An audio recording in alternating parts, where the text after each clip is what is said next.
Okay. I suggest we start to show that Ukrainians can also be some sort of punctual anyway. So thank you everybody for coming, dear students, dear colleagues. It is a great pleasure both for Kyiv-Mohyla Academy and for all of us to have His Excellency Matті Maasікас, who is the head of the representation of the European Union to Ukraine.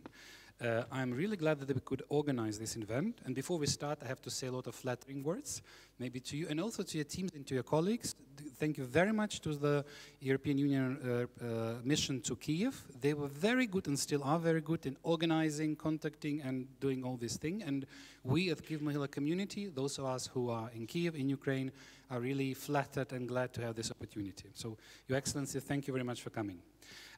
Before we start, just some couple of things on how we're going to proceed. His Excellency informed me that he will be very short in introducing a couple of key points, like 15 minutes or something. Then we sent in advance questions that you asked. Some of them were rather provocative. As the moderator, I have to admit that I did not delete a single question. I just grouped them into blocks of questions. And afterwards, maybe we'll have some sort of discussion, if it all can be fitted into 1 hour of our meeting, okay? So I would hate to steal any time of our discussion, so Your Excellency, the floor is yours. Thank you very much. Can you hear me? Excellent. I'm very honored, very proud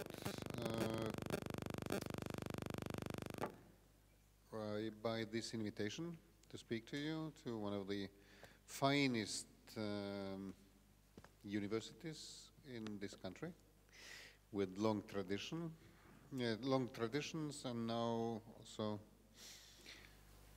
having had to reorganize many things, how you operate and continue working під час повномасштабної. I think it's no coincidence either that we are here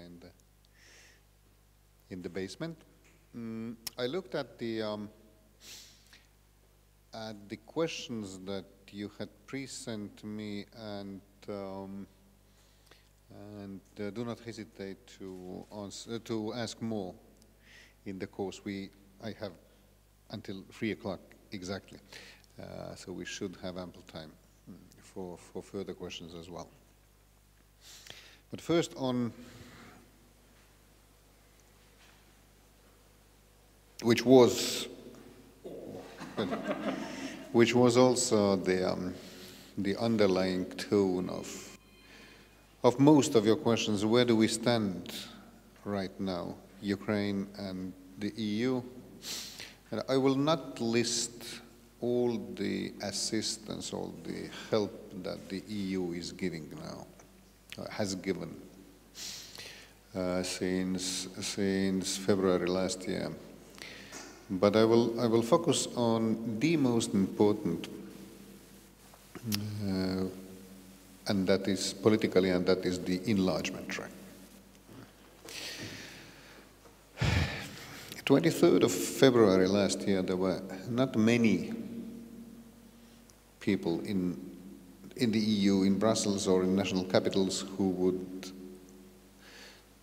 would have been ready to discuss opening enlargement perspective to Ukraine, and in fact to any other country that didn't have it before. There are several reasons for that. Enlargement, in fact, for the existing members of the club, has never been a universally popular policy, because enlargement, opening your doors, means opening your doors, your purses to others. The club itself is already pretty, feels pretty well. The club members know each other well. Why should we let in some newcomers? In the 1960s, the French President de Gaulle twice vetoed the British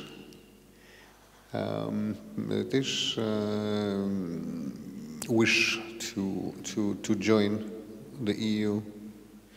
In the 1980s, when southern European countries acceded, there were huge, not hesitations, but there were huge uncertainties, fears. Now these agricultural countries become members. What will come to what will happen to our agricultural subsidies? What will happen to our money? When maybe historically the most, or politically the most smoothest wave of enlargement was the fifth enlargement in 1990s and early 2000, because it was the era when the Berlin Wall had gone down, and there was this feeling that winds of history are in our sails. We are reuniting the continent and everything. And that's, we call it the fifth enlargement in the EU slang. And that's a wave of enlargement that I experienced already myself, as well as a young Estonian civil servant, then on the receiving end of this. And then later on I represented Estonia in the EU in Brussels, and then switched to represent the EU now to work for the EU institutions. But even then, there were questions and hesitations. Never earlier had so many countries acceded at once. Never earlier had so much poorer countries acceded the EU at once, with obvious consequences for the Union's budget, but also a more fundamental question whether big and expensive EU policies like common agricultural policy or cohesion policy, meaning regional policy, whether these policies can be sustainable if so many and so poor countries are acceding, etc. So precautionary steps were taken, like for the first time in Union's history, member states were allowed to have a transition, to impose a transition period on free movement of people, free movement of labor.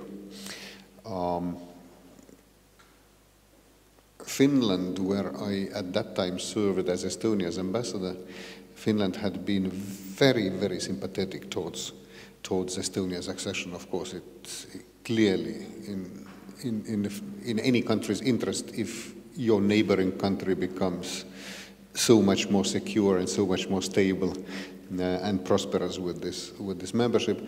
But then when it was sealed, then the Finnish government, due to domestic tensions, the Finnish government also imposed this transition period for workers, for them mainly Estonian workers. They had to give it up after 2 years because it did not make sense. But this is to illustrate to you that if things in the enlargement process seem slow and cumbersome to you, and if the EU, if Brussels seems to you unfriendly,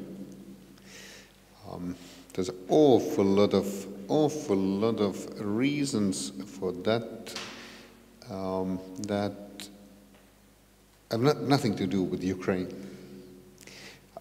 Has nothing to do with the question, oh, do you want us or not? Do you actually want us? Of course we do. Of course we do, and this was one of the questions to start with was, like, what can Ukraine bring to the EU?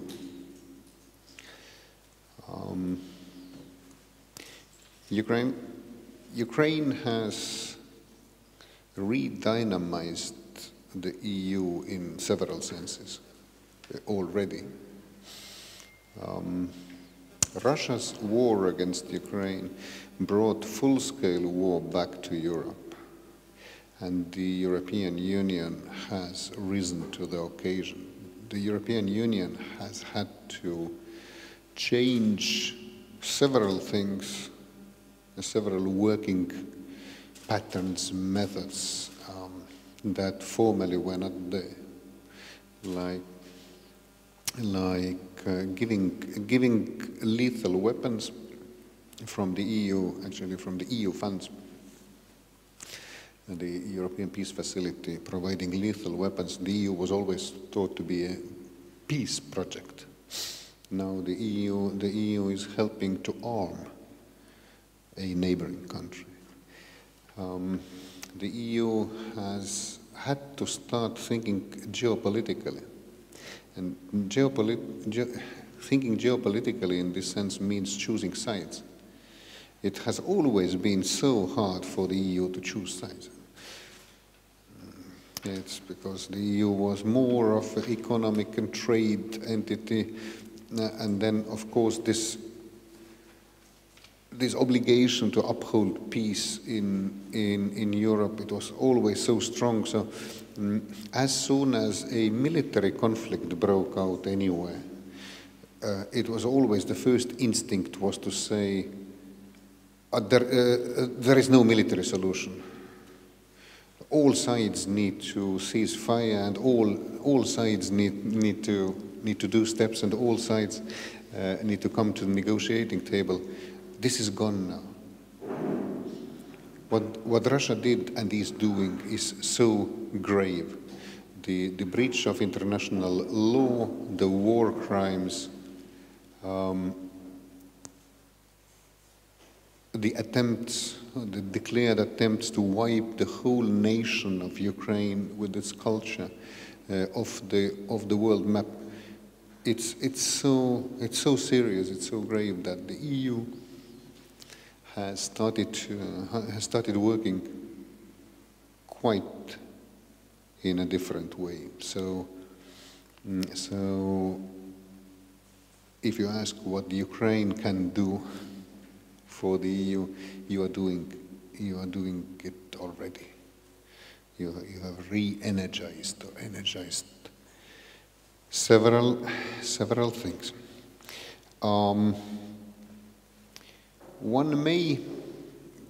You mostly study social studies, right? One may have heard also, in connection with the Ukraine's enlargement process, the voices within the EU that say, first, the EU needs to reform itself. That the EU cannot accept new members, especially new big members, before issues with some things within the EU are being changed. What do they mean with that? It's mostly decision-making mechanisms.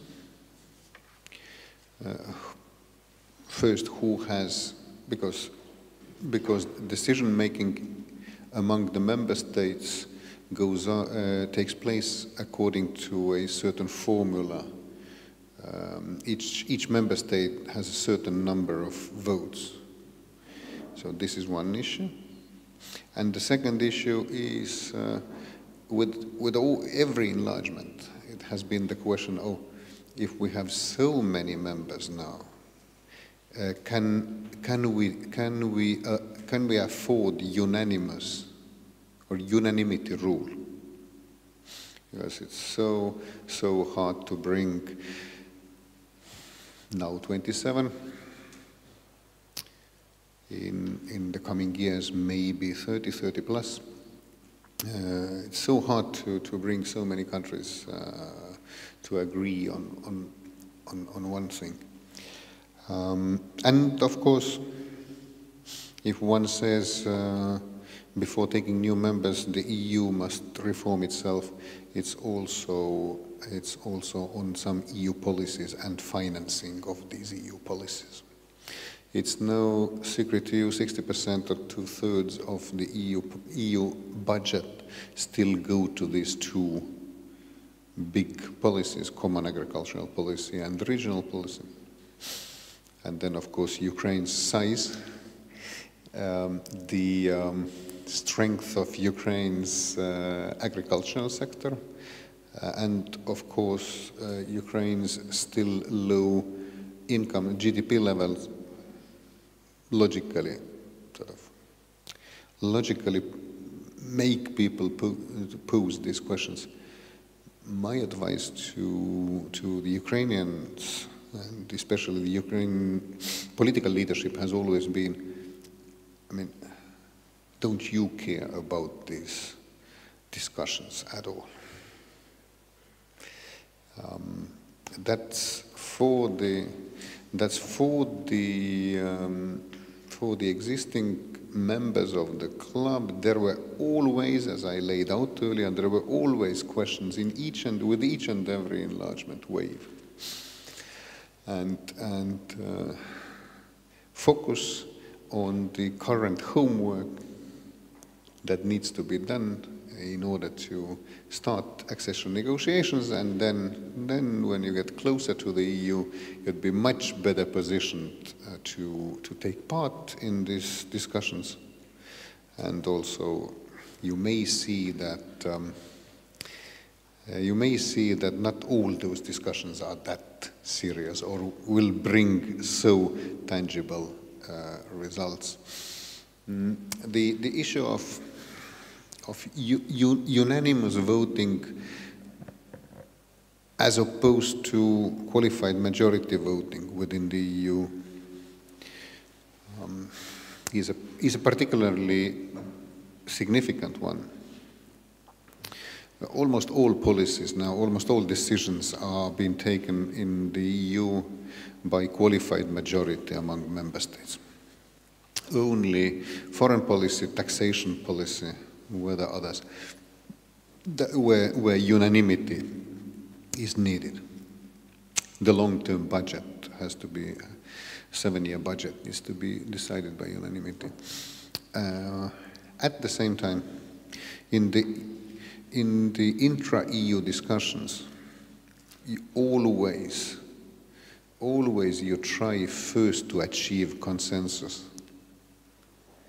You always want to bring all member states on board to address each and every individual member state's particular concerns before you go, okay, this is not reasonable, this we cannot do, this we cannot afford, okay, let's go for a majority vote. They always, because the EU is a club of very friendly members to each other. You always want to have everybody on board. Now, another issue that from time to time, and I end my introductory passage with that. Another issue that from time to time occurs is should neighboring countries really, do they have to become full members? With all voting rights, with all budget-related benefits and everything, can't there be another model, or in-between model? In early 1990s, when the Nordic countries wanted to join, even a separate mechanism called the European Economic Area was created, and in fact, Norway and Iceland are still members of the European Economic Area, which means they implement all EU single market related legislation, and for that they are part of EU single market. They can, but they are not members of the EU. They do not vote. They do not have, and they have to contribute to EU's budget. All countries in Central and Eastern Europe always wanted to become full members, because for us apart from economic issues, the EU membership always meant security as well. And that makes all the sense. I have seen, I have felt it, I am feeling it in my country, Estonia. Belonging to the biggest single market in the world, using as a Eurozone member one of the leading currencies in the world that gives you security as well. Security is not only what you can buy with arms or achieve with arms or being well armed. So don't be fully surprised if down the road of Ukraine's accession process, Ukraine's hopefully also Moldova, Georgia. Somebody in Brussels or somewhere asks, well, but can't there be an in-between Model A hybrid? Don't turn any attention to that. Go for a full membership. Thank you. I thank Your Excellency. This is the best way to finish by a representative of the European Union to Ukraine, his speech by saying, opt for the full membership option. That is very good and very inspiring. I would just briefly say my takeaways. I really wrote it down, that thinking geopolitics is about taking sides. And of course, the European Union took side very clearly, and that was also among the questions that you received. Then he also spoke about interesting things for us, those who are working with political science and international relations, about how decision-making mechanisms within the European Union can be changed or can change. And if we can really afford unanimously rules of voting in the future, that's also interesting, therefore maybe a political science discussion. And I also like that you mentioned once we go as far as to the accession negotiations, I'm sure we will be there at some point, what will happen then. So that was truly inspiring. So I suggest, because you saw the questions and you answered almost most of them, apart from a couple of rather provocative, I suggest we do some interaction with the audience and we can take a couple of questions from the audience. Okay? Absolutely. Colleagues, please, I think we can take, if you don't mind, a couple of questions at the same time, so as to be more energetic. So please raise hands, and I see there is a microphone for you, for those who would like to ask a question.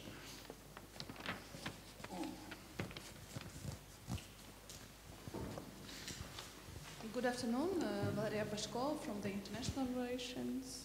Okay. So apart from the war, what do you see as the main problems on the path of Ukraine's accession to the EU? Maybe the government is underperforming in some aspect, or maybe anti-corruptional, judicial reforms, and so on. Thank you. Okay, thank you. People, it's a very good idea to hold the microphone like this because it's difficult to hear, okay? Any other questions so far, people, please? We have to show that we are an active community. Oh, okay, but the question about Ukrainian problems is always a good question. So what are our problems then? Thank you.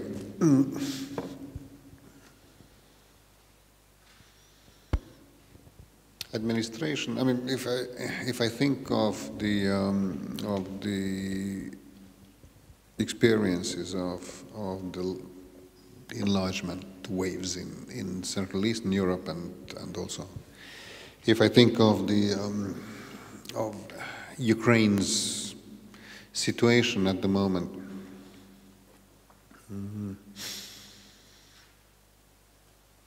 administration will be a big challenge.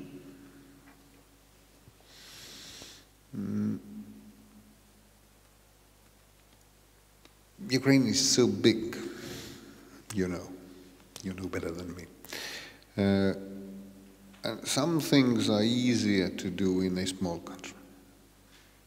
Some streamlining, some reforms, easier to do in smaller countries. This, I'm sure, can be overcome pretty. Not easily, but with efforts. You have this unique situation where 90% of Ukrainians support EU membership, where all political parties, or main political parties, support EU membership. So that gives the confidence and strength to the government to pursue these reforms. And all successful EU integration processes in Central and Eastern Europe have always been based on strong domestic consensus. So preserving that is very, very, very important. If one looks at, I mean, in order to become EU member state, you need to adopt and implement all EU legislation. That very much means for the functioning of the single market, the standards, rules and regulations. The EU standards are very high.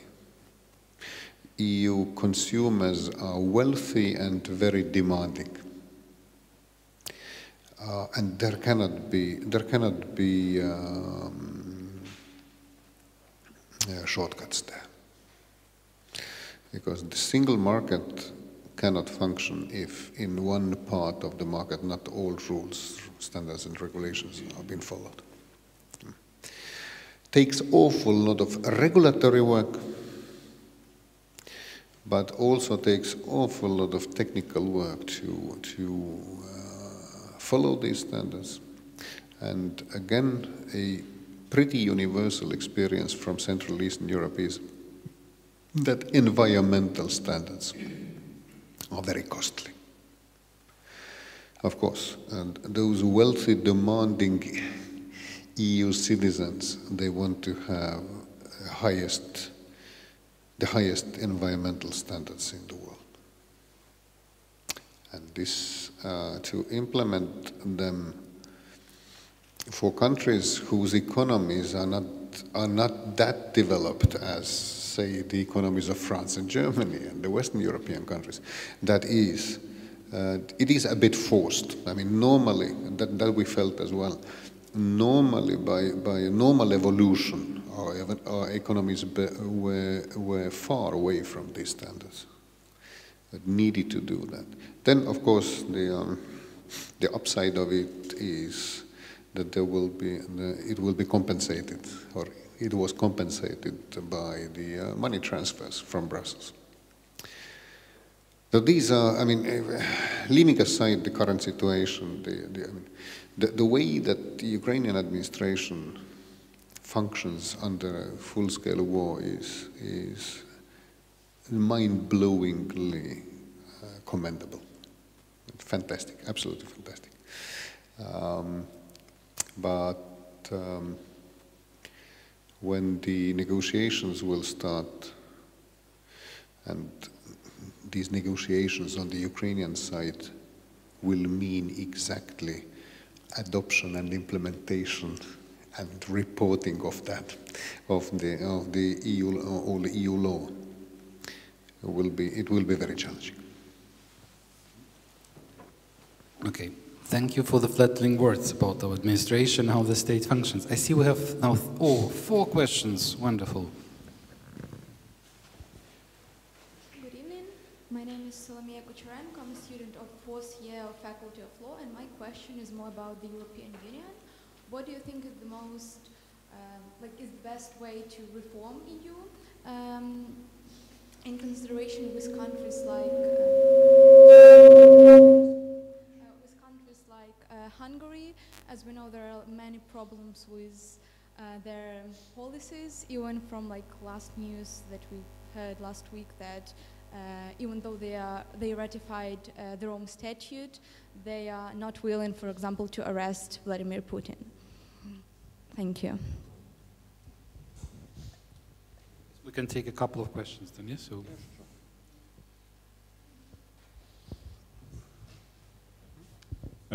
Yeah, thank you. My name is Yevgen. I'm a student of international relations, and my question is, There were some incentives in European Union, like to form a European army, a combined European army. And in the face of Russian invasion to Ukraine, will these incentives prosper? Will they come to the logical end? What do you think? Should European Union have its own army? Thank you. So we're moving from reforming you to the European army. Now it's interesting about the next question. Colleagues, there were two more questions then. Oksana Troich, I think you had a question, yeah. Yes, thank you. I'm a professor of political science, dean of the social sciences, and my name is Alexander Demyanchuk. And also I taught for a long time such courses as the public policies of the European Union. And as I know, when we analyze public policies, we try to put everything onto monetarized expression. So the question might be quite difficult, I don't know, but if or when Ukraine becomes the full member of the European Union, what will be the benefit for the European Union from this membership? What can be some incomes, some surplus for the European Union, not only budget, but there are many other aspects where the European Union may benefit from this membership. So could you please estimate what and to what extent the European Union will win taking to Ukraine on board? Thank you.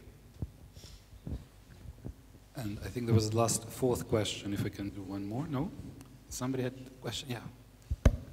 Yeah, good evening and thanks for your speech. My name is Kate, I study history. And my question is, what do you think about France and Germany? Because I know that in the EU we have a lot of supporters, but I'm particularly interested in these countries and their actions towards Ukraine. So how do you see their attitudes and positions in the future? And thank you. Interesting. We have like 4 questions, moving from what you think about France and Germany, which is an interesting question. Then, how would the European Union benefit from Ukraine's membership? I'm grateful to Professor Demyanchuk for raising this question. It's a very interesting question about the European Union army, and then maybe relates to Macron's plan and France. So you have a hint as to answer that question. And of course, the reform about the European Union, a very good, from the legal point of view, question. And of course, we had the big elephant in the room, Orban, and his Hungary mentioned there in this question. So, Your Excellency, please. Thank you. Very, very pertinent questions, each and every one of them. The EU has reformed itself already to address some of the issues that you hinted at. Over the last 10 years, more and more attention is being turned to the rule of law issues within the EU. Formerly, it was like the EU dealt with rule of law issues all around the world, especially in neighboring countries. Now the EU is discussing pretty thoroughly the rule of law issues within the EU. Some EU funds, some EU money has been linked with full positive assessment by the European Commission and other member states with the rule of law situation, justice reform issues, very well known also here in Ukraine, in some member states. So this has already taken place and is taking place. The Eurozone crisis, 12 years ago, made the EU to reform as well. The EU never had to turn in much attention to the economic situation, the fiscal situation in the member states. Suddenly, it occurred that not all club members follow the common rules, so a system called economic governance was introduced, whereas all member states now have to submit their state budget drafts to the European Commission before they submit them to their own national parliaments. So the EU, I admit, within a club, it is always difficult. But the EU has been able and is able to reform itself also due to the changing situation. Since 24th of February last year, those intellectually interesting ideas of a European army have somehow died out. There is no serious talk of that. Has become again pretty clear that for the foreseeable future in Europe, it is NATO and its transatlantic allies without whom security on the European continent is not possible. But that's as simple as that. And it's good to, as this former Finnish president once famously said, the beginning of all wisdom is acknowledging, all wisdom starts with acknowledging the facts. And it's a fact.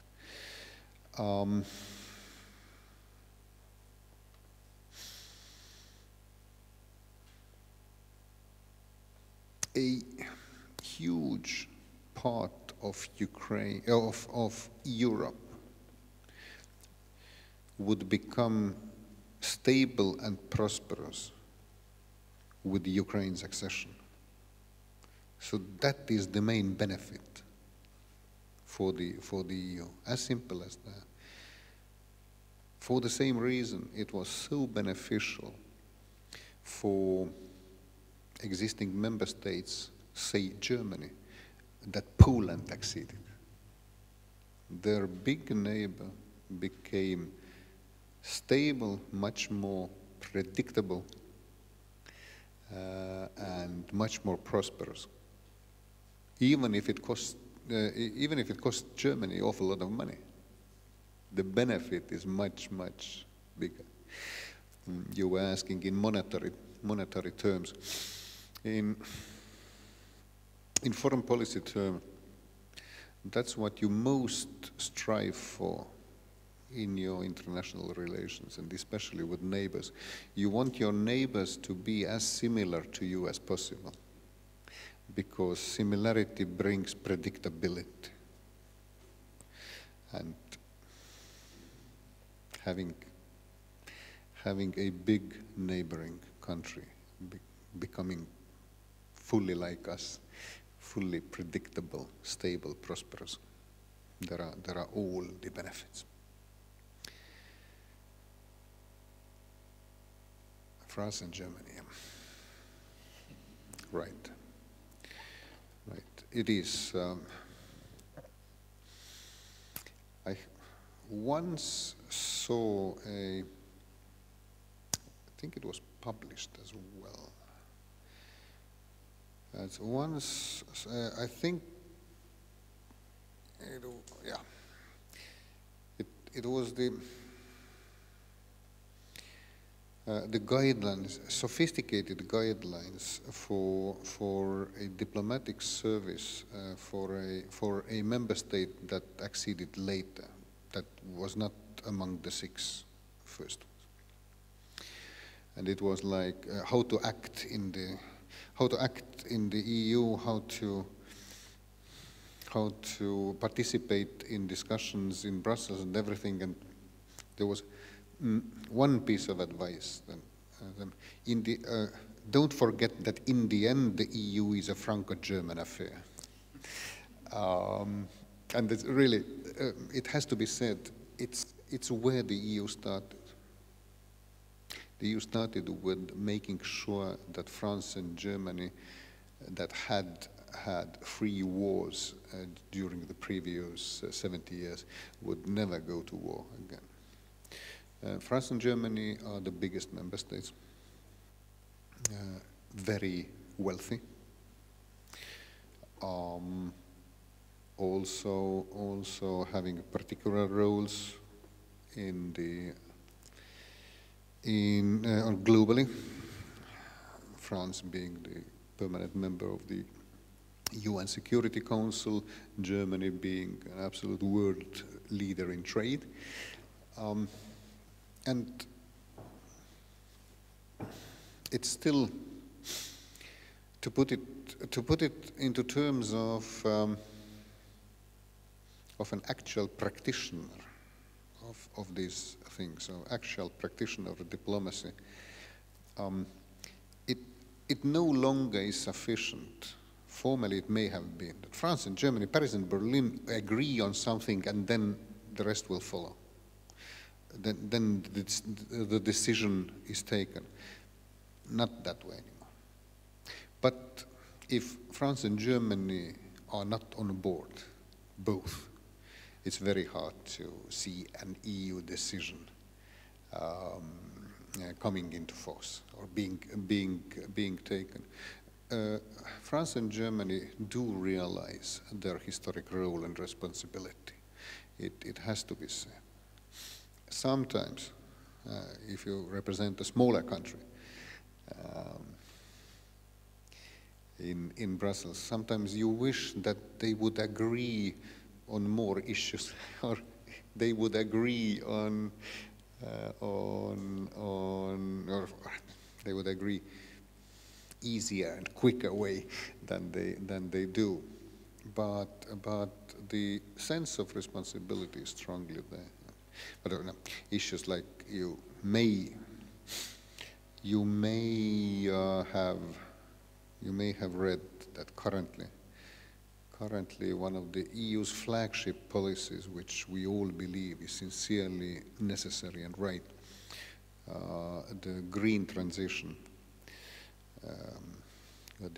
The agreement seemed to be already done on banning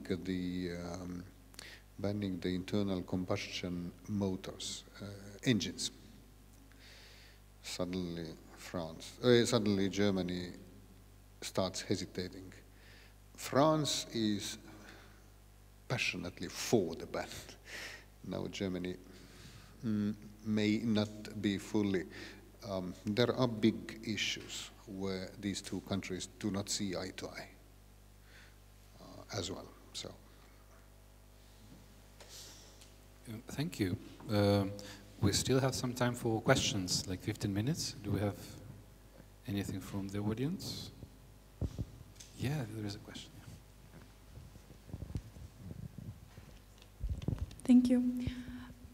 Good afternoon. My name is Anastasia. I'm a political science student. Your Excellency, I have a question regarding the line of argument that is quite common from such states as Hungary in EU about the integration of Moldova and Georgia, and raising the question of their integration and giving them special circumstances and special mechanisms as it was provided for Ukraine. Do you think that there are such opportunities? There is this possibility of giving them special circumstances as well? And if so, do you think that this is dangerous for Ukraine's integration? And what are the reasons for example, Hungary raising this question and saying that if you want to integrate Ukraine, you have also to consider Moldova and Georgia? Thank you. Thank you. Any other question to collect with this round? Yes. Good afternoon. My name is Tanya. I'm a political student too.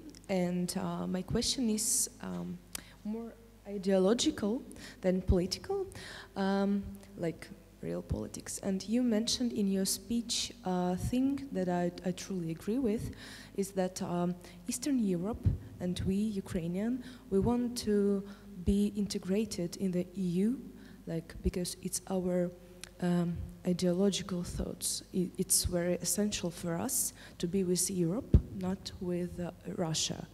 And most of Ukrainians think about EU like about this ideological opportunity not to be with Russia.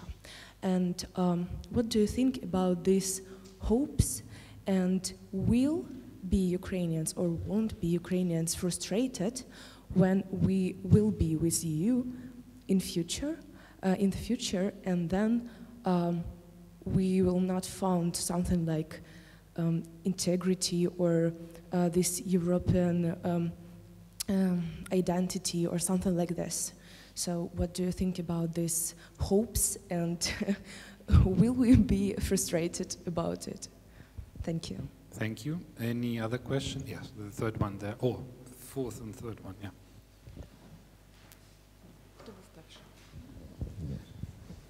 Okay, first of all, many thanks for taking part in this conference. And my question will be concerning,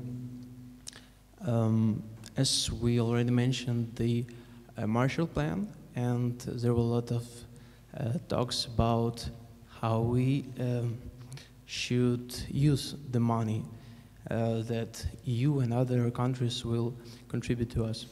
And my question will be, if you or any other experts you talking with somehow thinking about the supervisory board on using this money in Ukraine invested in, and how do you see it? And will the EU be in this board? Thank you. Thank you very much. Before we proceed to the next question, Your Excellency, if the EU mission to Ukraine has any money for Kyiv-Mohyla Academy, we would gladly accept them with all the supervisory board. Yeah? So please, next question. Thank you. Mr. Maasikas, how worried are you about the various autocratic tendencies that were at times being observed throughout the Zelensky administration, and have sometimes the observers frequently remarked that there were lack of independence of different branches of government, and this was came up most recently during the passage of the new constitutional court law in December 2022. Like, how big of a problem could this be down the road, and how hard will it be to unwind after this current crisis maybe subsides? Thank you. We have just 10 minutes left, so Your Excellency, maybe you could briefly touch upon the questions. With pleasure. First question was about the group of countries, Moldova, Georgia, and Ukraine. It is no secret that it was President Zelensky, it was Ukraine who opened that door. The door to the discussions, the real discussions within the EU, whether to grant the enlargement perspective.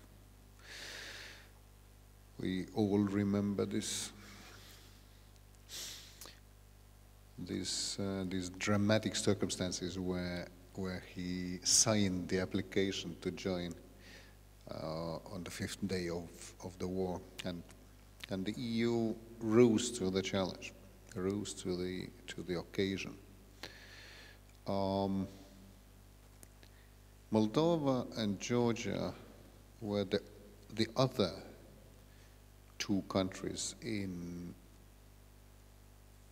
the EU's Eastern Partnership policy that have, differently from, say, Armenia or Azerbaijan, that have clearly stated also their wish to join. And since this had already been started, it would have been very unwise to leave these two countries aside still. Why? Just because they didn't have a war. Having said this, the EU accession process is a merit-based process. And it's not like some countries will get shortcuts. And it is a firmly individual process. And I think it's very good that the EU was able to extend this perspective. Because it is the will of these people, not even the governments, but these people. The people of Georgia, the people of Moldova support EU's membership almost as massively as the Ukrainians. So this was extending the hand to these people. Now I lost the second question. I think the second one was ideological, if we are going to be disappointed once we join the European Union to see some sort of European identity. That was Tatiana's question. Are we going to be disappointed when we join the European Union where we expect some sort of, do I read your question right, that right now you just, the wish to get away with everything Russian is so strong that it doesn't matter that much where to, just away. Correct.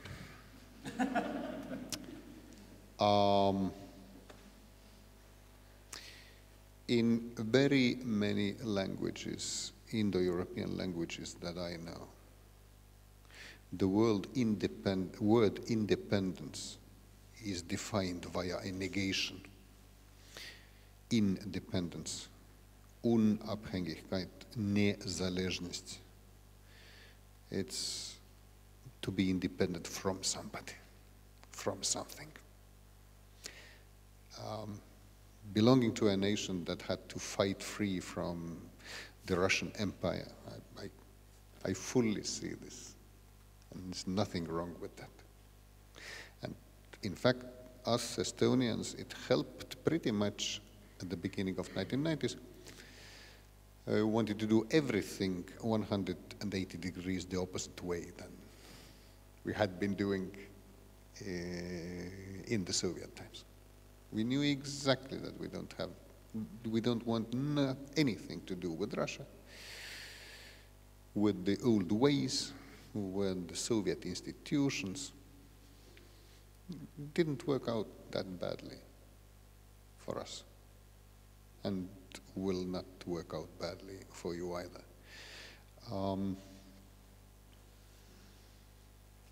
To my mind, Ukrainians share the same values as Europeans: freedom, democracy, or freedoms, democracy, rule of law, respect to minorities. I would be surprised if you were that disappointed when you get to the EU. But first, let's get rid of everything Russian. That is something I understand, this feeling of Ukrainians very well. Now it was about the Marshall Plan, and the plan is not yet there. The war is unfortunately ongoing.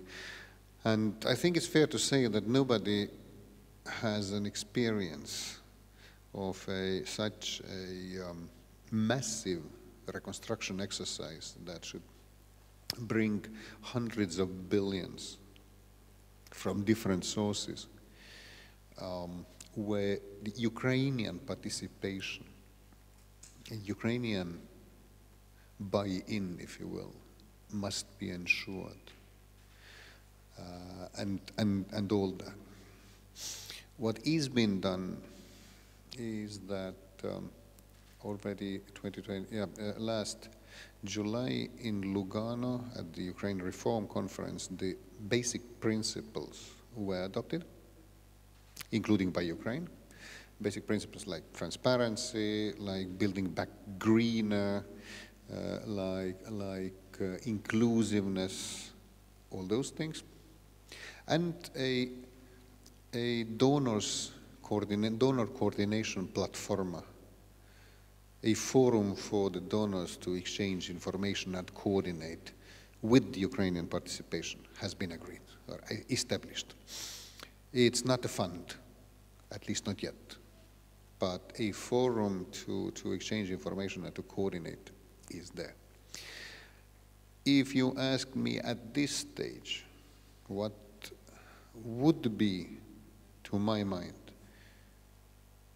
the biggest challenges in reconstruction? Of course, first you need to win the war and then start this.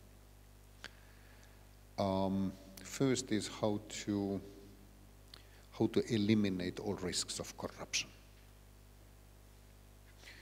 It's damaging for the Ukrainian society's morale if corruption was there, and it's absolutely damaging for the Western partners' willingness to give money there. And second, not fully unlinked, is how to ensure fair distribution. That the assessment needs, that the needs assessments were there, high quality, that these sums would be distributed also regionally according to criteria, to objective needs, and not according to who gets along with whom, and all those issues. Here is a very clear link to the successful decentralization reform. It is only natural that in such extreme situations like war, things tend to get centralized again. Because of course, I mean, the headquarters of the army is very centralized. President Zelensky sits in the center and actually and leads this country. So it is a natural tendency. One must not abandon the decentralization, which to my mind, if I read the Ukrainian society, suits Ukrainians very well. Not to bow to the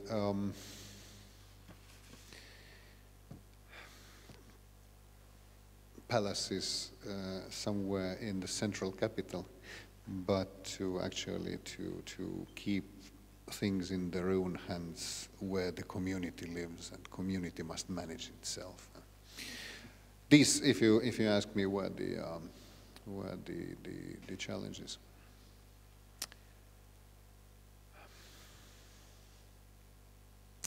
I have been dealing with the justice reform in Ukraine since the day of my arrival in September 2019. And of course, justice reform went on far before I arrived.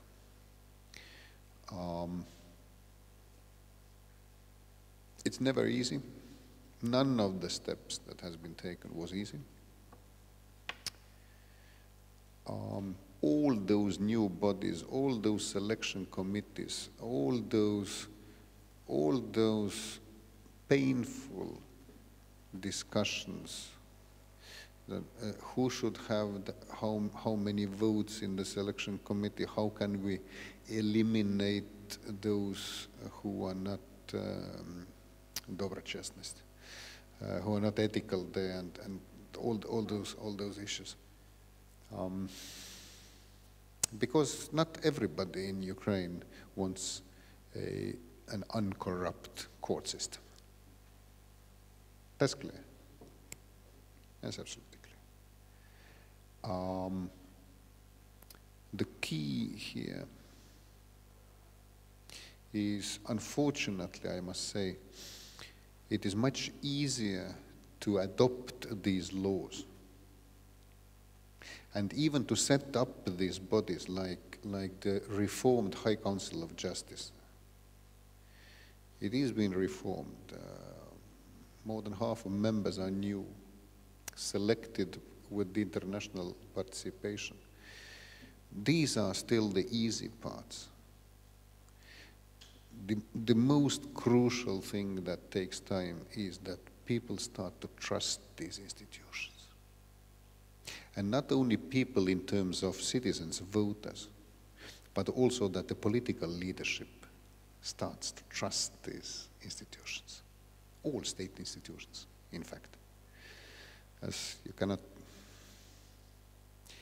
you don't take your own state seriously if you don't actually trust or believe in your own institutions, in your own ability, and that's what we had been observing in Ukraine for the first decades of its independence. Now there's a much better chance. But your trust to your own state starts with that you start to take your own institutions seriously. And that's a huge challenge. Thank you. Thank you, Excellency. I really enjoyed your inspiring and balanced presentation, even with some inspiring but also interesting things. And because we need to end up now, I'm not going to wrap up our discussion, but I would like to say that we welcome you for another visit if you have time and opportunity. Maybe not in Pidvol, but in our auditories. So I think we can give a nice chlop chlop.